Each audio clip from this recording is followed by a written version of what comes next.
Hello and welcome to another episode of the Real Estate Investing Club, the place investors go to gain actionable advice, learn about current market trends, and hear war stories from other professional investors out there in the field today. Before we get started, I have two quick housekeeping items to cover. First, if you like the episode, we would very much appreciate a like, subscribe, and share. It is the best way to support the show and keep it running. Second, if you are a new investor looking to get started in real estate or an experienced investor looking to take your investing to the next level, we created an ebook for you that will cover how to find deals that are actually deals, how to finance those deals with little to no money down, and how to exit those deals for maximum value.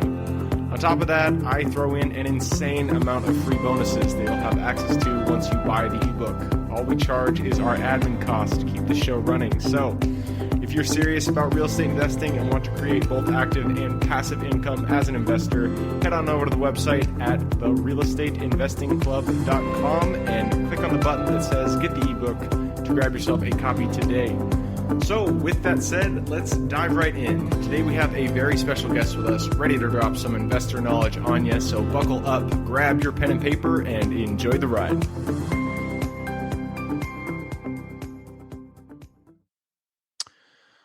All right, we are live with another episode of the Real Estate Investing Club. Today we have with us Brett Swarts.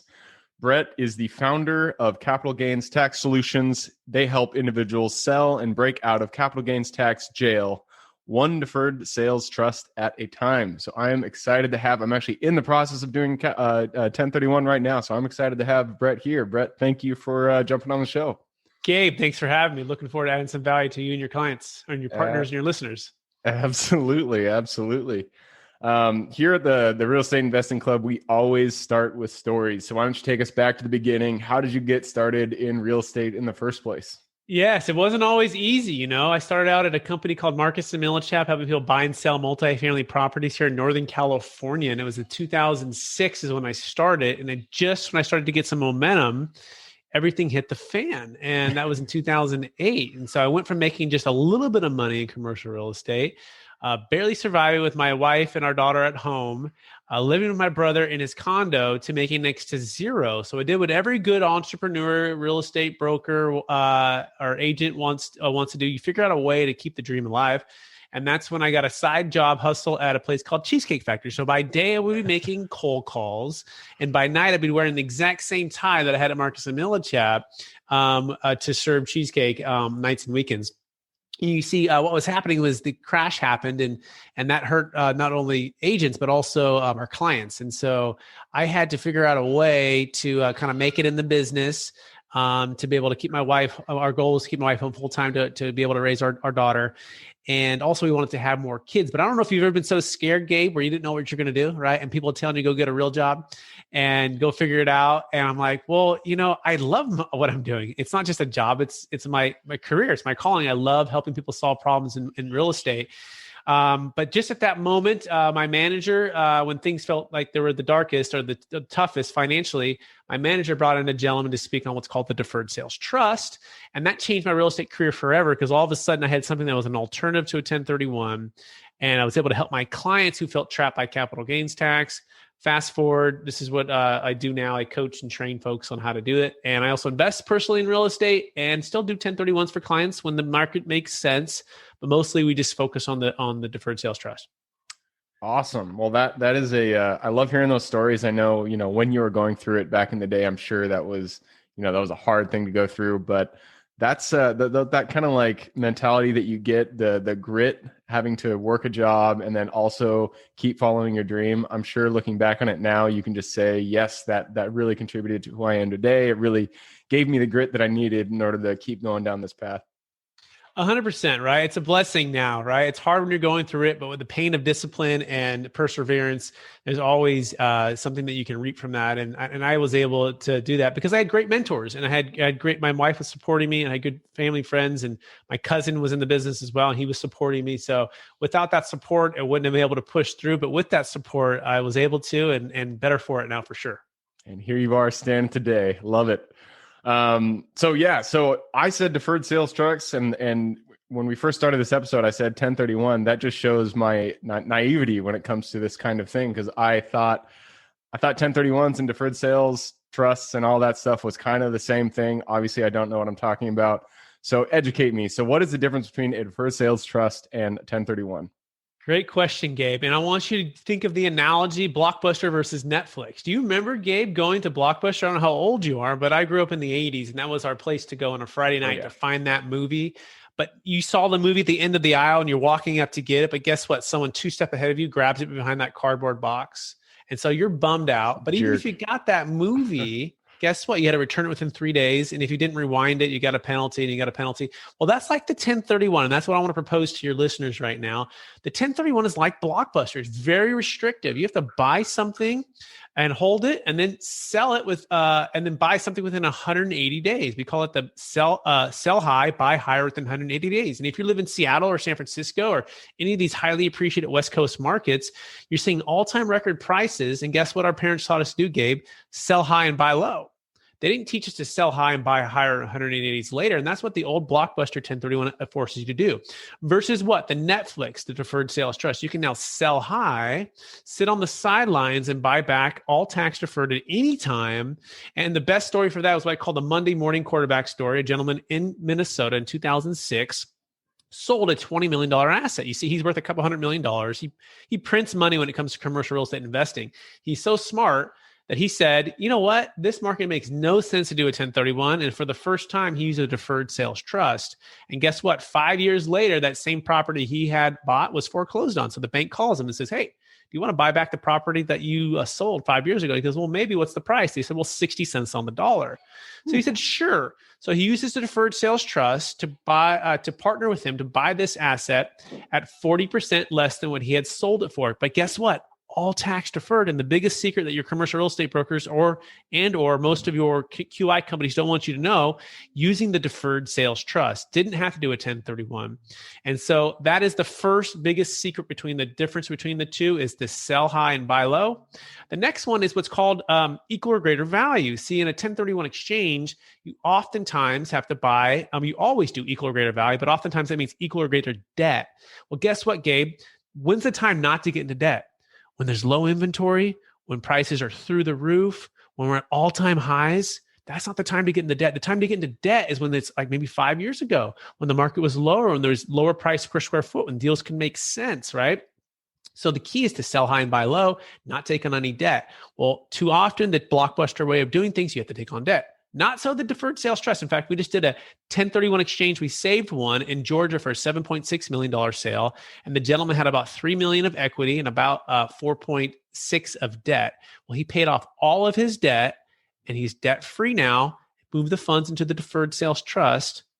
So he's debt free, right? That's a great time to get out of debt right now. And the last one is a brand new depreciation schedule. You see, the number one reason, or one of the top 3 reasons to own real estate, is for the depreciation to offset the income. But guess what? In the 1031 exchange, eventually, if you own property long enough and you 1031 long enough, you run out of depreciation. Yep. So the intent is a brand new depreciation schedule. The challenge is the 1031 Blockbuster, your old depreciation schedule travels. So let's say you had a $10 million deal, multifamily that you've owned for 27 and a half years, Gabe. It has a 0 depreciation schedule. Well, if you do a 1031, that old depreciation schedule travels not good. Well, the better way is the Netflix. You sell that same asset, you move the funds into the deferred sales trust, and then guess what? You use those funds to buy a deal and you get a brand new depreciation schedule. So I'll pause there. But really what we're saying here is go with Netflix and let's just stop doing the Blockbuster altogether. Yeah, you sold me on Netflix versus Blockbuster. I'm always going to pick Netflix there. I do remember the time, I was born in 1986, so I definitely grew up in the Blockbuster era. That was I do kind of miss going to the stores and picking out the movies and everything. But I would always choose Netflix right now, which is what the deferred sales trust is, according to you. Which I'm actually just closing on a 1031. It sounds like I made a mistake doing that.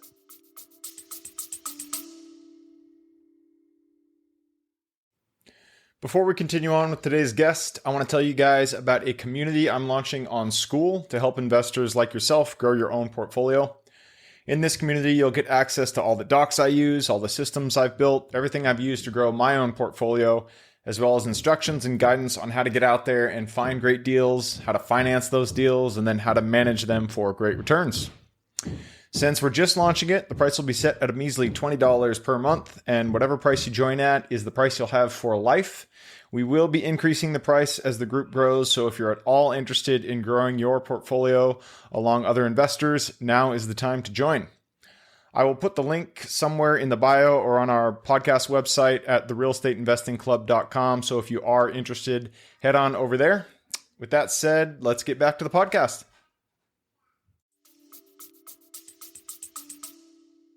Well, it depends if the deal makes sense, right? I mean, for my client in Georgia who didn't do a 1031, he was looking at 4.5%, 5% cap rates, not a lot of value add.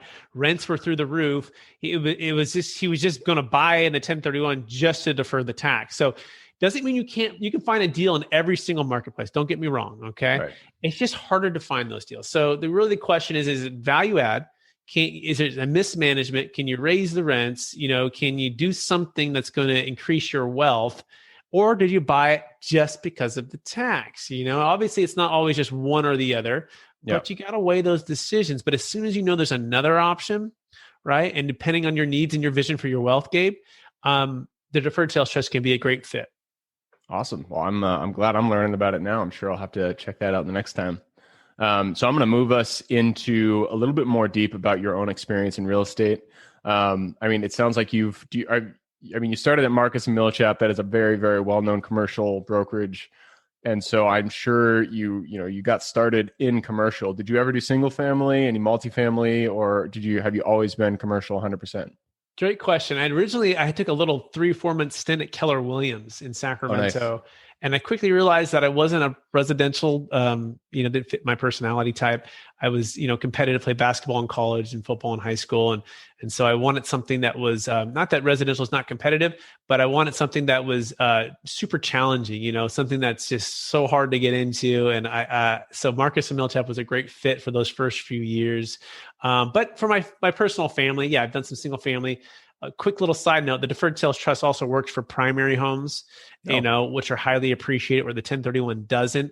And so what I do, a lot of what I do now is I coach and educate single family luxury realtors on how to use this to grow their business. And so I didn't know the 1031 could not be used if it's a primary. Correct. Yeah. So on a 1031 exchange, you have to be investment property.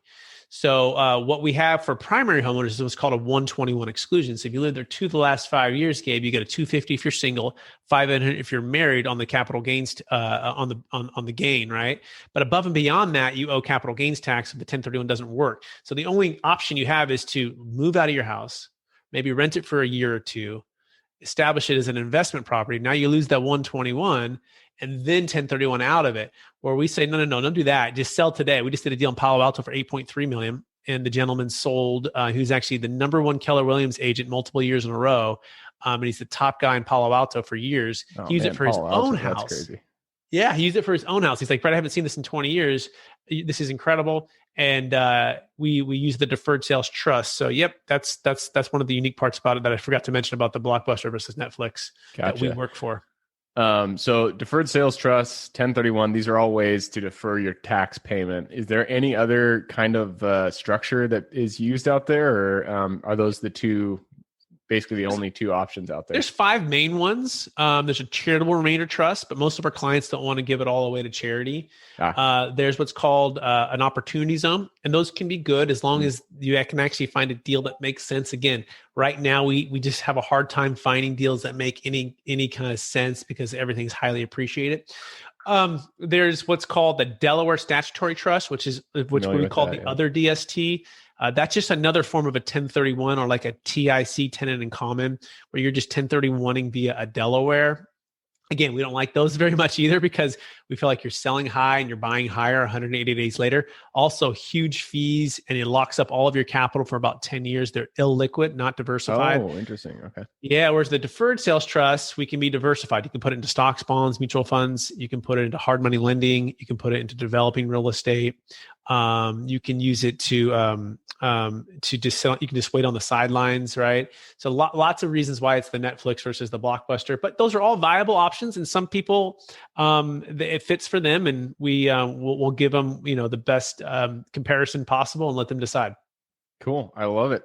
So people listening, watching, if you guys got some equity in your properties, you're looking to sell, sounds like deferred sales trust is the way to go. I'm doing 1031, but I wish I'd done the other one. Netflix, man, better than Blockbuster. Awesome. Well, Brett, we got time's flying. We're past the 15-minute mark, so I have to push you into the quick question round. This is where I ask quick questions. You give me quick answers. You ready? Ready. Starts with books. It's the easy one. Big bookie. So I like to ask people, what is your two favorite books? One for real estate, one for general life wisdom. Yeah. So one for real estate would be Never Split the Difference. And it's by a gentleman named Chris Voss. And he talks about this idea of tactical empathy, right? Where you can connect with people in a way where you're listening and you're finding ways to emotionally connect with them so that you can do more deals and negotiate better and really have a win-win for everybody. And so the main concept is what's called mirroring. So when you say something, let's say Gabe is saying something, I'm mirroring the last three words. So if he says, "Oh, I wish I would have done the deferred sales trust," and I go, "You wish you would have done the deferred sales trust." And when you do that, we connect in a way where that I hear you, and that helps to build what's called tactical empathy. Okay, that's number one. Number two is I'm going to give you two twos. Okay. First one is the Bible. I'm a Christian, so reading the Bible is the authority for me, and I try to live by it and try to love and give and serve other people. The second one is one by a gentleman named Jim Rohn, and he wrote a book. He wrote a lot of books, but one of the ones is called The Seasons of Life, and it's such an amazing picture of especially what's going on right now in 2020 for a lot of the challenges that we faced. And it talks about how we all have spring, summer, fall and winter. And we're constantly in the human condition going through different seasons, whether that be financial, whether that be personal relationships, whether that be health, whether that be, our faith. We're always going through different seasons and not always at the same time. So one of the biggest ones for this year probably is all of those things. For almost a lot of people, it felt like a winter, but guess what? The spring does come, right? And things do change. And there's things that you can be doing during the winter to prepare yourself for a successful spring. So it's very inspirational and a very beautiful book called The Seasons of Life. Awesome. I love that. I like the concept of, everything is cyclical. There's seasons to everything. And I'm a big Jim Rohn fan, so I'm going to have to pick that one up. The Seasons of Life. All right. So going on. Next question. This one's for your younger self, the Brett who was, just getting out of college, maybe applied to Marcus and Millichap, had zero real estate experience. Go back to him, look him in the eye, shake his hand, give him one piece of advice moving forward. Yeah, the one golden nugget would be this: learn to work harder on yourself than you do on your job. If you work hard on your job, you'll make a living, and that's fine. But if you work harder on yourself, you'll make a fortune. And this is also by Jim Rohn, okay? And the idea here is not to make a bunch of money, although that's really cool because then you can give and serve and bless others, right, more. But the idea is to become everything that you were created to be. You see, I believe we were all given certain gifts in these lives, and these gifts are given to us to be a blessing to others. And so when you work harder on these gifts, on these strengths, on these things that you were given, you can become more valuable to your clients, to your family, to your friends, and ultimately you grow your profits too for your business, okay? So what are those 5 areas? Well, one of them is called your faith, right? One of them is called your finances. One of them is called your family, your friends. Personal development and leadership. One of the things that I didn't really realize was kind of a category. It's actually its own category. And of course, there's the career and there's the educational part. But most of my life was spent on just getting the education or getting the college basketball scholarship or, succeeding with good grades or making big income. And those things are important, but they're not all the most important things, which are the other kind of major areas. So again, learn to work harder on yourself than you do on your job. I like that. Achieving your potential. So moving on, next question is an easy one. This one is your habits. So what habit in your life today do you feel contributes the most to your success? Yeah, I would like to say right now, given that my wife and I, we have 5 kids and then 2 It's a businesses lot. and and the podcast, 2 podcasts, and it's really the Miracle Morning Routine. Hal Elrod read an amazing book, and it's waking up and getting centered. You're reading again. I read the Bible every day, and visualizing the day, looking at my goals, reflecting. Trying to work on journaling a little more. It's harder for me to do that, but I know it's good. Those types of things, and also, getting rid of the things that can be kind of negative, right? Which the news, right? I've tried to practice the habit of literally. I did like a 67-day fast where I'm like, I'm not going to watch any news.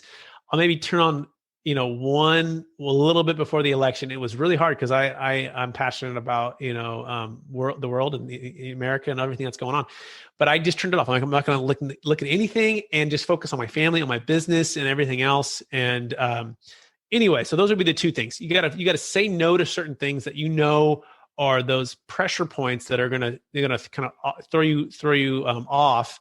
What your purpose is for life. And then you've got to embrace and focus every morning, if you can. Morning's been good for me on the things that you should be doing. I love it. I've read Hal Elrod's book. It's really good. And I usually follow generally that that morning routine, but for 2021, my goal for the first 2 months is to do every single thing. I always do 1 or 2 things, of the list. And every day I'll get a couple done, but I never do the full thing. And so that's my goal this year is do the entire morning routine for at least 2 months from the start. It's a great goal. Right on. So next question. I totally lost the sheet, so I'm just gonna talk and fill the air for a second while I look. There we go. Favorite place to invest. So in the United States right now, what area really piques your interest? What are you kind of excited about? Yeah, there's 3 areas, senior housing, assisted living facilities. There's such a huge need for the aging population, for memory care, for independent, for assisted. And so that I think is hands down the number 1. Number 2 would be like mobile home parks investing. And number 3 would be multifamily, kind of in that order. All of it outside of, the West Coast, because prices are just crazy, especially the big cities like, Seattle or San Francisco or Los Angeles, San Diego, right out of California. So, so the locations would be something like a Florida or Texas. Although senior housing assisted living, it actually kind of transcends a lot of locations in a lot of ways. So actually the group I work with is up in Washington, and they have about 40 facilities across 8 states, but they're based out of Washington, Olympia, Washington. So really it's the operator and the person and the group that you're investing with, but those would be my favorite picks. I love it. So senior housing, assisted living, mobile home park, RV parks, and what was the third one there? Oh, multifamily, of course. Multifamily, yeah. But multifamily is just really expensive right now, so you got to be cautious with that too. But again, Texas, Florida, there's some still opportunities there. Yep. Yeah, I've heard people are really excited about Texas and Florida.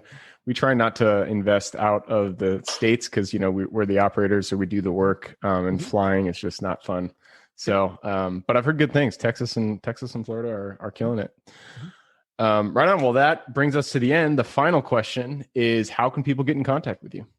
Yes, they can go to capitalgainstaxsolutions.com. You can also search that iTunes for the podcast, and also go to YouTube channel if you want to learn more about the Deferred Sales Trust and see a lot of the guests we have on the show. And then if you're a business professional listening to this, right? If you're a financial advisor, business broker, if you're a realtor, especially luxury realtor, commercial real estate syndicator, or a broker, you can go to experttaxsecrets.com and you can learn about our coaching program on how to explode your business, add more value to your clients using the Deferred Sales Trust.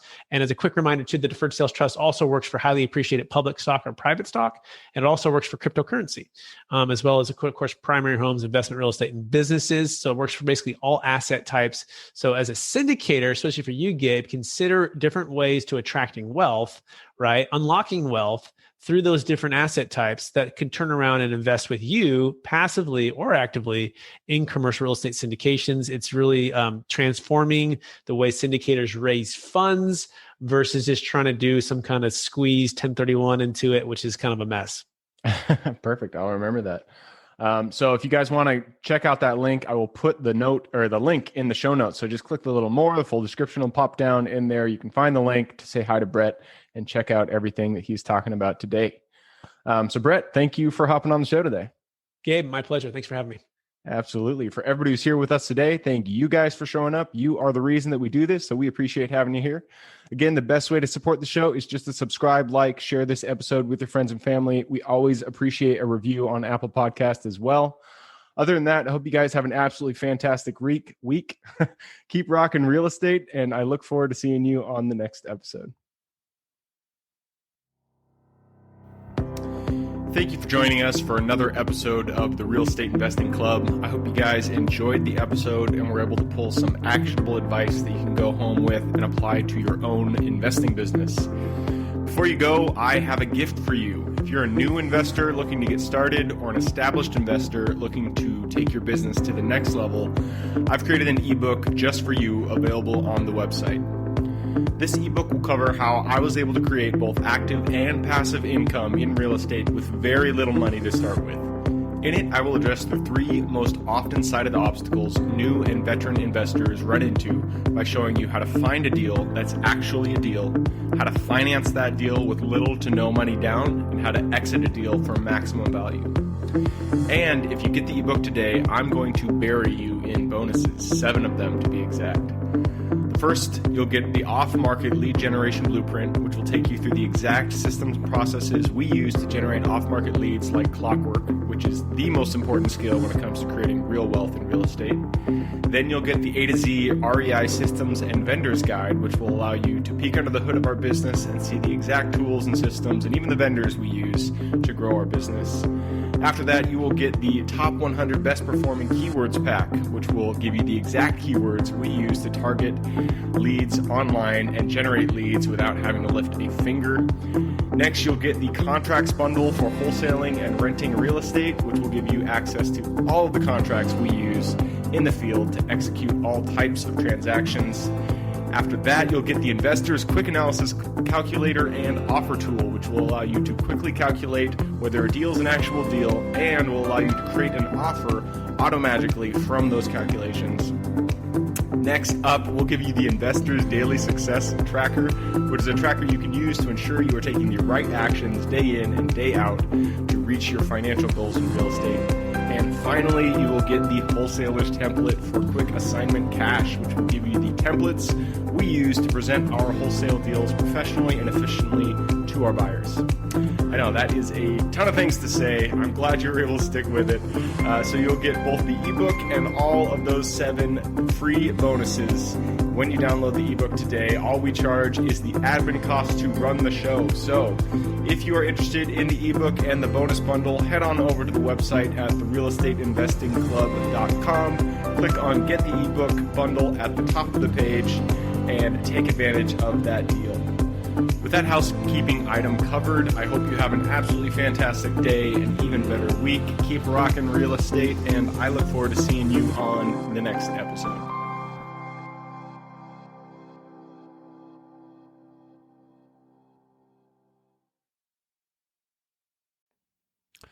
All right, before I officially sign off, I have a quick announcement to make.